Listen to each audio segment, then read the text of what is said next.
Operation से बचना चाहिए क्योंकि ऑपरेशन कमर का कामयाब नहीं होता है और ये हकीम साहब की दवा से अल्लाह ताला शिफा देता है। नमस्कार, आदाब, स्वागत है आप सभी का हमारे खास प्रोग्राम में। मैं हूं आपके साथ शैलजा त्यागी। दर्शकों, हकीम साहब की पूरी टीम पहुंची है मुंबई महाराष्ट्र, जहां पे बेहद तेज बारिश हो रही है, लेकिन हम नहीं रुक रहे, नहीं थम रहे, क्योंकि हमें मुलाकात करनी है अपने परिवार के उन सदस्यों से जो सेहत और ज़िंदगी प्रोग्राम और सेहत और हिकमत प्रोग्राम का एक हिस्सा ही नहीं, परिवार के सदस्य हैं। और हम जानना चाहते हैं आपकी सेहत का हाल। आप हमारे साथ जुड़कर कितने फिट और फाइन हैं, कितने स्वस्थ हो गए हैं, ये सभी बातें हम आपसे करने के लिए आपके घर आ रहे हैं। और इसी दौरान अपने सफ़र की हमने शुरुआत तो मुंबई में कर दी है और मुंबई के भिवंडी में आज मैं पहुंची हुई हूं अपनी पूरी टीम के साथ। और आज हमारे साथ खास बातचीत करने के लिए मौजूद हैं हसीना खान जी। तो चलिए मिलकर उनका बहुत स्वागत करते हैं। स्वागत है मैम आपका, बहुत बहुत आदाब। कैसी हैं आप? अल्हम्दुलिल्लाह ठीक। मैम, आपकी उम्र कितनी है? आपके घर में कौन कौन है? 58 है। हमारे घर में शौहर हैं, 3 बेटे हैं, 2 बेटियां हैं, एक बहू है, पोता है जी। हाँ। तो आप घर में ही रहती हैं या बाहर भी कोई कामकाज करती हैं? नहीं, घर में रहते घर में हैं। हाँ रहती हैं। जी। आप हकीम साहब से कैसे जुड़ी? हकीम साहब से यही प्रोग्राम देख के, वो पहले तो ऐड उसमें पेपर में आती थी ना, अच्छा, हाँ। इनके लाभ में देख के तब वहाँ पहुँचे। अच्छा, तो कितने सालों से जुड़ी हुई हैं? 2008 से। 2008 से, जी। तो आपको कैसे पता चला था कि हकीम साहब जो हैं वो यूनानी ट्रीटमेंट बताते हैं, घरेलू नुस्खे बताते हैं, वो ये आपने पेपर में देख के उनके आर्टिकल के ज़रिए? हाँ, तो मतलब यहाँ पे भी उनका आना जाना था। एक अच्छा। कोई है ना वहाँ पे, थाना रोड पे। अच्छा। तो मतलब वहाँ पे हम गए ना, तो हमारे शौहर बोल के दवा ले आए, लेकिन मैं बोली मैं हकीम साहब से मुलाकात करके तब मैं उनकी दवा लूँगी। तो मैं वहाँ गई, रई रोड। अच्छा। हाँ, रई रोड गई हूँ, वहाँ पे हकीम साहब से मुलाकात करी, दवा ली। दवा लेके 4 महीना मैं दवा खाई। तो मुलाकात हुई थी आपकी? हकीम की मुलाकात हुई थी। अच्छा। लेकिन अभी जो दोबारा मैं दवा ली हूँ तो हकीम से मुलाकात नहीं हुई है। जी जी। हकीम साहब है ही नहीं यहाँ पर। हाँ। तो आपको परेशानी क्या थी? हमको परेशानी यही थी कि मतलब मैं गिर गई थी। गिरने के बाद मेरी हड्डी में मतलब 3 हड्डी मेरी खराब हो गई है कमर, चौथे में थोड़ा सा दाग है। तो उसका इलाज मैं यहाँ पे कर रही, बहुत करी। डॉक्टर लोग, एक्सरे हैं, खून की रिपोर्ट है, जो भी समझ में आ रहा था कर रहे थे। मैं 8-9 साल परेशान थी।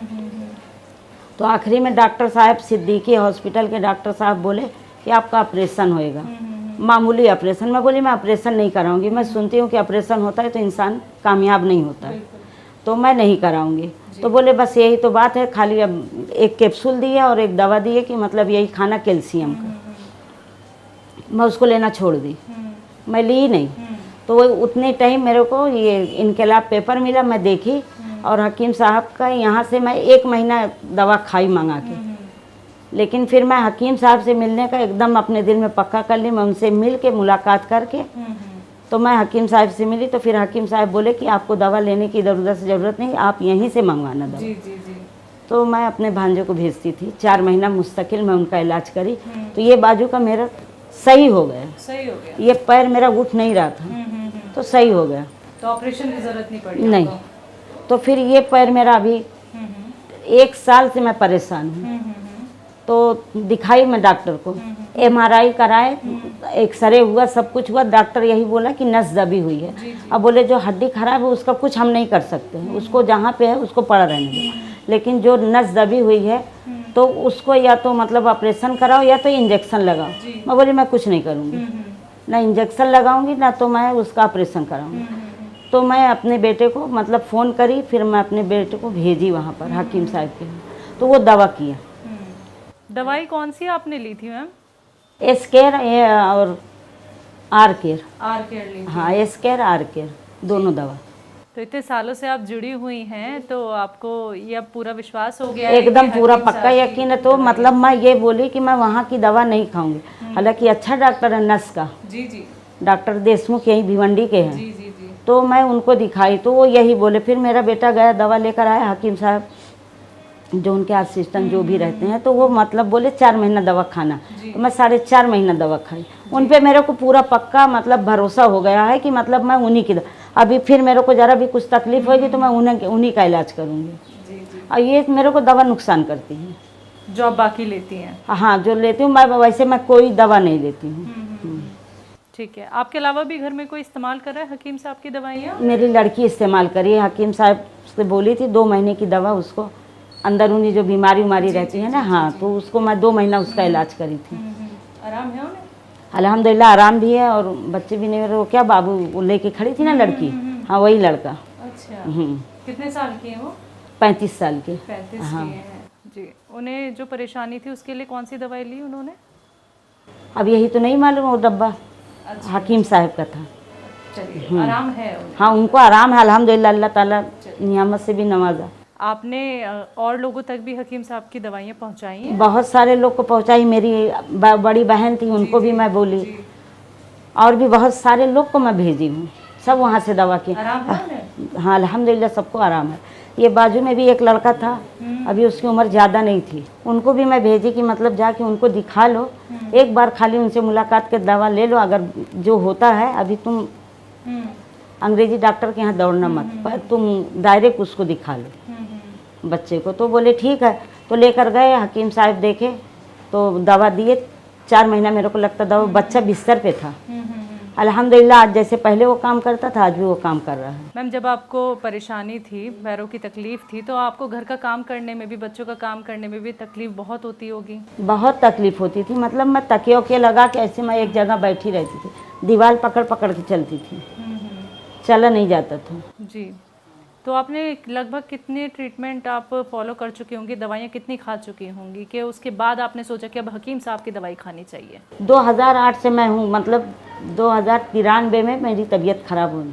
ठीक है। नहीं 93 में, सिर्फ 93 में, तब से मुझे तकलीफ थी, लेकिन मैं लापरवाही कर दी। तो डॉक्टर को मैं दिखाई, एक्सरा निकाले सब कुछ, तब पता चला कि रीढ़ की हड्डी मेरी खराब हो गई है। तो ऑपरेशन से बच के कैसा लगता है अब? अल्हम्दुलिल्लाह बहुत अच्छा, क्योंकि मैं ऑपरेशन जिसका भी हुआ कामयाब नहीं हुआ है, बिल्कुल। तो इसलिए मैं हकीम साहब से मिली, हकीम साहब बोले कि मैं ऑपरेशन से बचाता हूँ। जी जी। हाँ, तो उनकी बात ये मेरे को मतलब अमल में आई, और मैं उनका इलाज चालू करी, कामयाब हो गई। जी। तो हकीम साहब से जुड़ के आपको कैसा लग रहा है मैम? अल्हम्दुलिल्लाह बहुत अच्छा है। अब जो भी मेरी समझ में आता है, जो मेरे को जो कमर की तकलीफ बताया, सीधा रास्ता मैं बताती हूँ, ये चले जाओ वहीं पर दवा मिलेगी, महंगी है लेकिन अच्छी दवा है। घर में भी हकीम साहब के नुस्खे बनाए हैं कोई आपने? कभी कोई नुस्खा ट्राई किया? उसका बनाई थी ना बुकनी, मतलब बुकनी उनकी पता नहीं क्या क्या उसमें सब गोंद वोंद बनाई थी, अभी थोड़ी सी रखी हुई है, वो भी मैं खाती हूँ। वो भी खाती हाँ हैं खाती हूँ अल्हम्दुलिल्लाह, सब अब सबसे आराम होता है।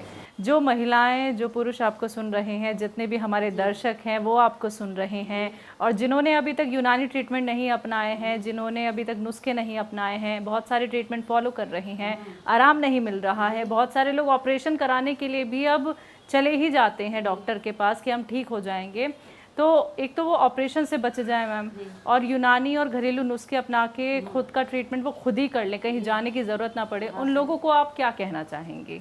नहीं तो मतलब वही है कि जो अच्छा है, मतलब ऑपरेशन से बचना चाहिए, क्योंकि ऑपरेशन कमर का कामयाब नहीं होता है, और ये हकीम साहब की दवा से अल्लाह ताला शिफा देता है, मैं तो यही बोलूँगी।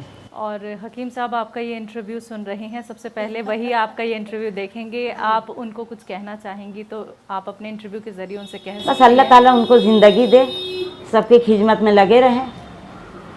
तो बहुत बहुत शुक्रिया मैम, आपने अपना वक्त हमें इतना कीमती दिया, आपने अपने घर हमें आमंत्रित किया, इतनी बारिश हो रही है उसके बाद भी आपने वक्त निकाला हमारे लिए, बहुत बहुत ठीक है। आप लोग तो उतनी दूर से आए मेरे लिए, जी तो मैं इतना करी तो। बिल्कुल मैम, खिदमत करना हमारा काम है, आपकी सेहत का ख्याल रखना हमारा काम। हाँ वो बात सही है, बहरहाल हमारा भी तो फर्ज बनता है ना, आप लोग उतनी दूर से मेरे लिए आए।